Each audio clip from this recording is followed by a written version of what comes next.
Radio Boom FM un Kristians Rozenvalds piedāvā raidījumu ciklu Vīzija. Labdien! Mēs turpinām meklēt vīzijas, un šodien es esmu uzaicinājis uz sarunu cilvēku, kur uzskata gan par savu skolotāju, gan par savu draugu, cilvēku, kurim ir 80 gadi, cilvēks, kurš ir izaudzinājis veselu žurnālistu paudzi, cilvēks, kurš vēl nesen bija atbildīgs par radio un televīzijas pāraudzību, attīstību un politikas veidošanu. Cilvēks, kurš šobrīd joprojām ir aktīvs pasniedzējs, raksta grāmatas. Un, tātad viņu sauc Ābrams Kleckins. Es domāju, ka daudz no mums viņu tāpatās pazīst, pat nestādot īsti priekšā viņa daudzos amatus. Kāpēc uzaicināju Ābramu?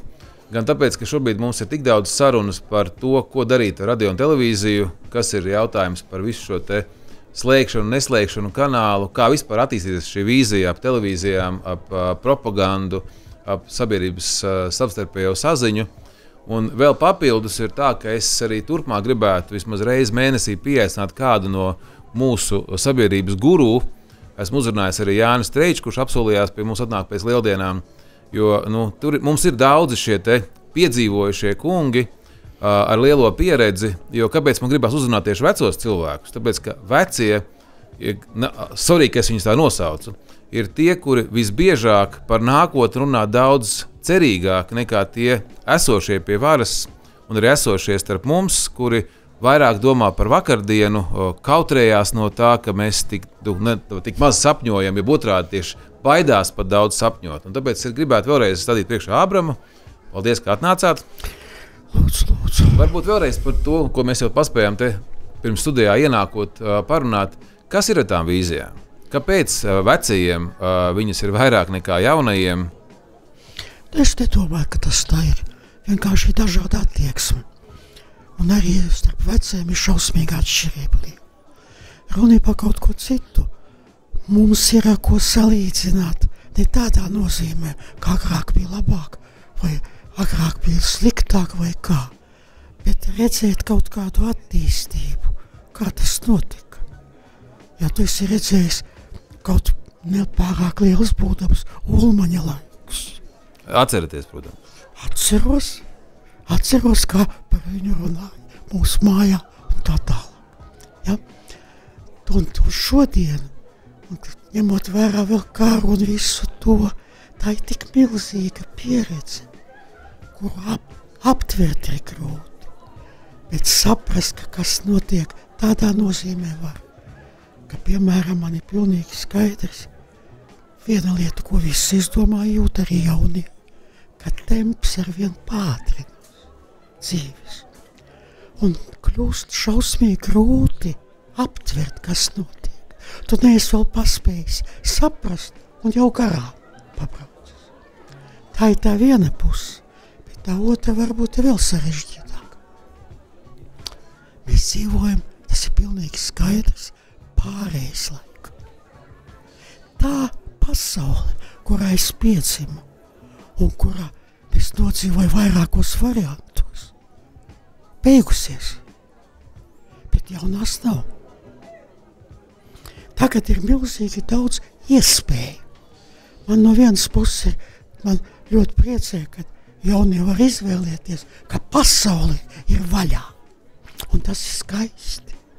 Bet no otras puses, tas ir šausmīgi grūti. Ko nozīmē pasaule vaļā? Tev ir iespējas. Bet, kad tu kaut kas jāizvēlas sev, tu taču visu nevari. Un tad nekā. Labi, tad vēlreiz es precizēšu, faktiski jau aizsākt to. Cilvēks, kurš ir piedzīvojis Ulmaņa laikus, kurš ir piedzīvojis beigšanu un ebreju vajāšanu tur 40. un 45. gados, tad kam paveicās un kurš it kā salīdzina, ka tad, viņš ir piedzīvojis, redzējis, kā tad, lai mēs jaunieši šobrīd skatāmies ar cerību uz to rītdienu? Ja mums arī liekas, ka tūlītās 3 dienas pirms lielā kara, daudziem tā liekas. Kā lai mēs ar to cerību skatāmies? Iedrošināt. Redz, tā cerība ir noteikti pamats ir, bet es vēl pateicu, ka ir pārējais laiks. Tagad ir šausmīgi svarīgi saprast, uz kuru pusi iet. Nu jā, bet uz kuru pusi iet? Un tas ir atkarīgs no tā, vai cilvēki spēj aptvert, kas notiek. Es jau teicu, ka mēs braucām Jārstai sarunu. Es izlasīju vienu tekstu par notikumiem Ukrainā. Un tas cilvēks, gudrs ļoti cilvēks, teica tā. Redz, kad es lasu Krievu avīzes, jā, tur tas viss tā arī notiek, tur ir. Kad es lasu latviešu avīzes vai vispār Eiropas avīzes, tur atkal ir arī tā notiek. Bet kā tas var būt? Ka divas absolūti atšķirīgas pieejas, viss ir it kā patiesība. Un te mēs apstājamies. Kā izvēlēties?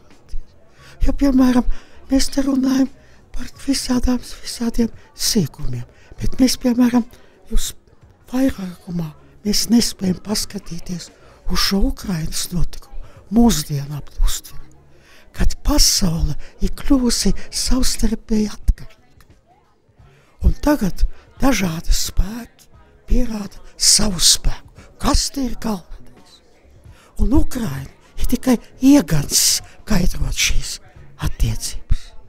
Tā mēs jau kuru reizi esam nonākuši pie Ukrainas, bet vēlreiz, man no tās mūsu sarunas, es varbūt tagad provocējušos atgriezties pie tā, ko mēs tikko runājām pirms tam, man patīk tā jūsu tēze par to, ka mēs nerunāsim šeit par pagātni, jo to mēs raidījuma formās neatļaus, bet ka jums ir attieksme par to, ka mums ir jāmaina, attieksme pret pagātni, jo mēs viņu tāpat laikā pārāk maz neizanalizējam, mēs tikai par viņu nedaudz runājam, bet mēs faktiski ar analīzi un prognozēm mēs faktiski nenodarbojamies. Es nevaru nodarboties ar prognozi, ja nesaprotu no kurienes un uz kurieni. Un šajā ziņā tu nekad netiksi vaļā no pagātnes. Bet tai nav jābūt piemēram, parauga, pieteikumu. Mums ir jāsaprot tā virzība. Un šī virzība ar vien vairāk, ar vien ātrāk, ar vien brīvāk, tas ir neatkarīgāk un tā tālāk. Nu un ko ar to? Mēs tad uzdosim jautājumu mazliet citādāk paši sev. Mēs šodien, principā, kā sabiedrība, esam laimīgāki kļuvuši pēdējos 20 gados. Raidījumu cikls Vīzija. Otrdienās 10. Radio Boom FM, 18. RTV.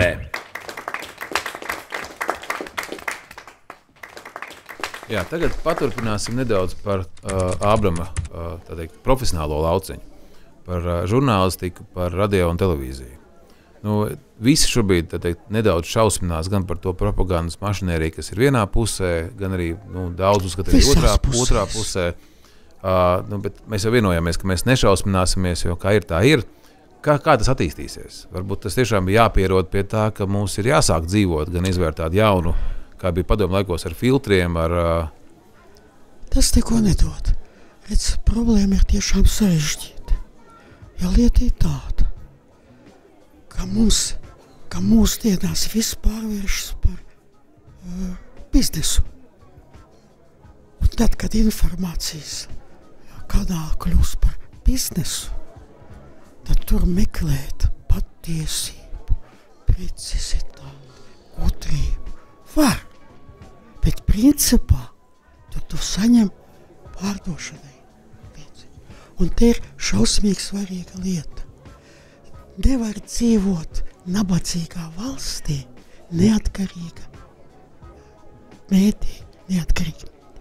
Kuri tie pozitīvie piemēri? Skandināvija? Vācija jūs minējāt? Vecajās bagātajās zemēs arī tagad, tur arī problēmas. Es negribu teikt, ka viss ir kārtībā, bet viņiem ir tāds vesela daļa no masu mēdījiem, kas strādā kā tā saucamā kvalitatīvā prese. Atgriežamies pie sarunas par to rītdienu, bet arī tur viņi iet uz beigām. Kāda ir tā prognoze? Tas nav tā, ka iet uz beigām. Tā meklē savu jauno variantu. Es parādīšu, kā tā meklē. Es pirmo reizi iepazinos ar tā reāli, ar kvalitatīvo presi 1966. gadā. kad bija pirmo reizi ārzemēs, Rietumvācijā, un man uzaicināja uz Špīģeli, ir tāds žurnāls no kvalitatīvās, pēc ļoti ietekmīgs. Un tad tur strādāja 52 cilvēki, katrs tur atbildēja par kaut ko, un starp viņiem bija, es nekļūdos, 3 vai 4 doktori, zināt. Kad es tagad pirms kādiem 3 gadiem satikos ar to, kas man pavadīja tur, to jauno, tas bija viens no tiem 4 doktoriem. Viņš tagad jau ir vecāks cilvēks, kā saprot. Viņš tagad jau ir konsultants pie atbildīgā redaktora. Es jautāju, nu kā tagad, ar ko atšķiras? Viņš saka, cik tu teici bija tad doktoru? 4, jā? Nu tagad mums ir 32. Tie cilvēki, kas precīzi zina savu lauku.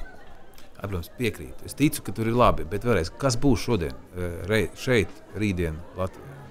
Un arī te pašā Eiropā. Šeit Latvijā visa tā problēma ir tā, ka mums patiešām jāsaprot, ka mūsu galvenās problēmas ir ekonomiskas. Bet tad pierodam pie domas, ka mums viņas nav, samierinamies? Nē, tikai ekonomikas attīstība, ja mēs strādam līmeni, kad cilvēki dzīvo, nevis cīnās par izdzīvošanu. Visi sāks domāt kā labāk, un visi sāks spriest un tā tālāk, un cīnīties. Kamēr viss ir atkarīgi domā par to, ko rīt vai vēlākais pēc nedēļas ēdīs, nu tad zini, tur ir tā problēma, bet mēs nodarbojamies ar politiku. Mēs domājam, ka ja mēs pareizi ideoloģiju veidosim, tad viss būs kārtībā. Nebūs. Visa tā īsti demokrātija strādā, kad cilvēkiem ir laiks domāt par to, kā mēs dzīvojam. Un nevis cīnīties ar laiku. Bet mēs to paši sākumu, kā sākam ar ideoloģiju nodarboties. Tā arī tajā esam iesteiguši. Pirmais un galvenais. Tie, kas piedāvās sabiedrībai reālu attīstības programmu un uzņemsies par to atbildību un iesaistīs sabiedrību, tie izvilks, neviens cits. Bet tas ir kā, kas ir tie, kas tie sliktie, sauksim tā, kas ir tā ideoloģija, kas ir tā nepareizā? Par slikti, tā nepareizī bija tā, ka visu laiku cenšas kādam kaut ko pierādīt. Vai Briselē, vai partijai, vai tur saviem, kas dod naudu, vai tur vēl kam. Kurš mēs padomā, mēs dzīvojam jau praktiski 4 gadsimtu, neatkarīgi, bet arī neatkarīgi no savas vīzijas nākotnes. Jā, labi, mums nav stratēģijas. Tāpēc mēs tagad runājam par to vīziju. Bet vēlreiz, atgriežamies pie tās sarunas.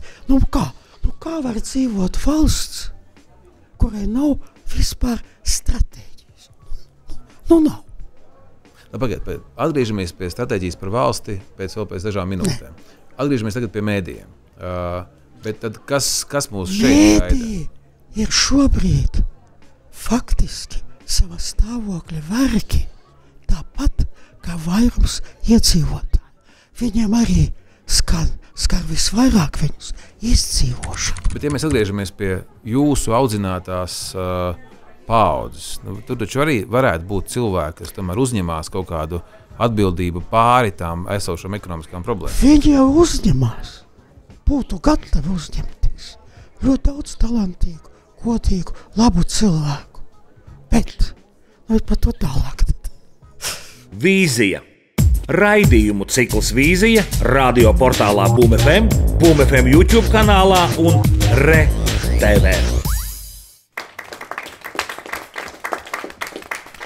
Kā jau es teicu, šodien mēs uzrunājām un pie sevis studijā pieaicinājām cilvēku ar 80 gadu dzīves pieredzi, kurš vēl nesen laikam svinēja arī 65 gadu bet 60 gadu darba pieredzi un kādas jubilejas. Mēs nedaudz paspējām parunāt par mēdījiem, kaut gan tur faktiski tādu lielu vīziju mēs diemžēl neuzzīmējām. Mēs nedaudz paspējām rezumēt par to, cik svarīgi tā ir daļa, redz. Nevar runāt atsevišķi par mēdījiem, jo tas ir viss dzīves sastāvdaļa.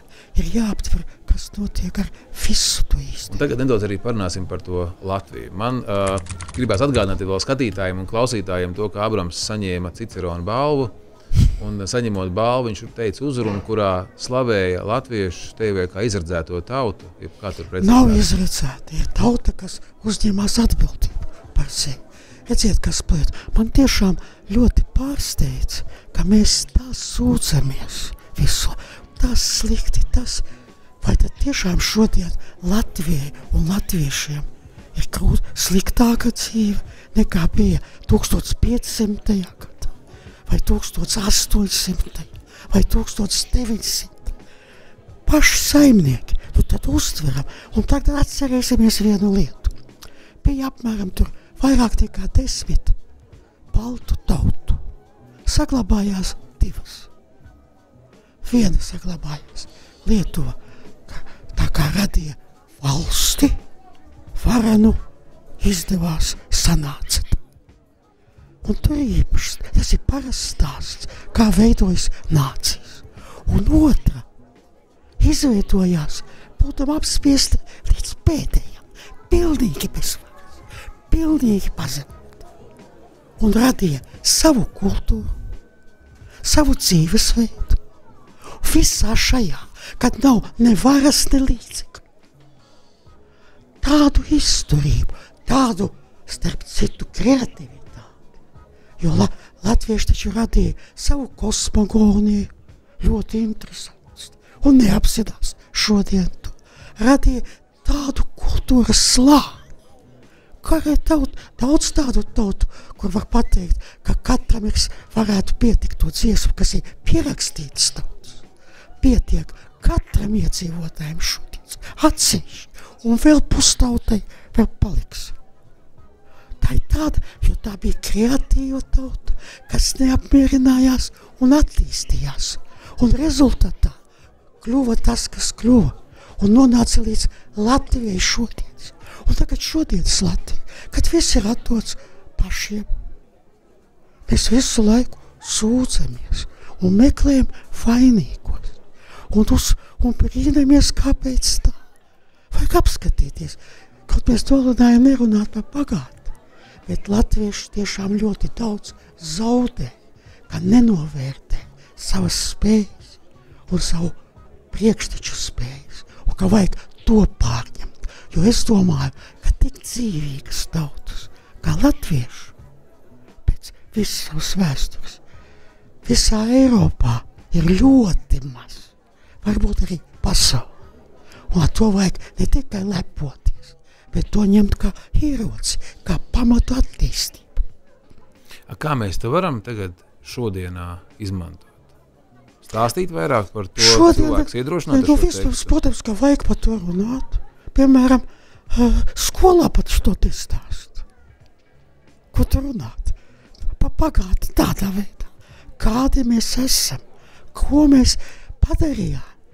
Bez visādām iespējām. Izrādās, cilvēks var un tauta var jāgrib.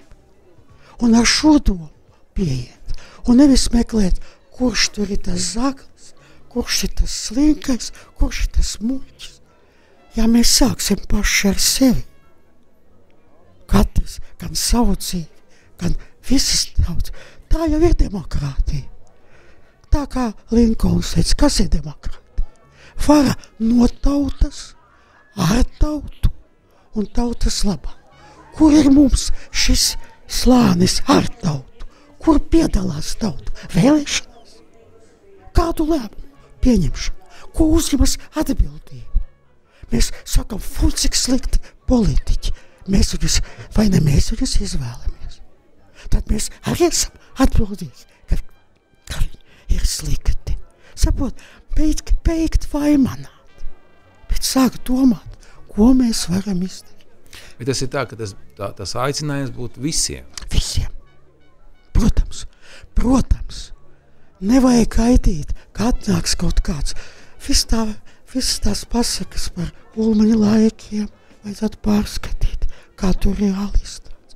Un visu to nevar neviens glābt tētiņš. Ja mēs paši negribam to Raidījumu cikls Vīzija.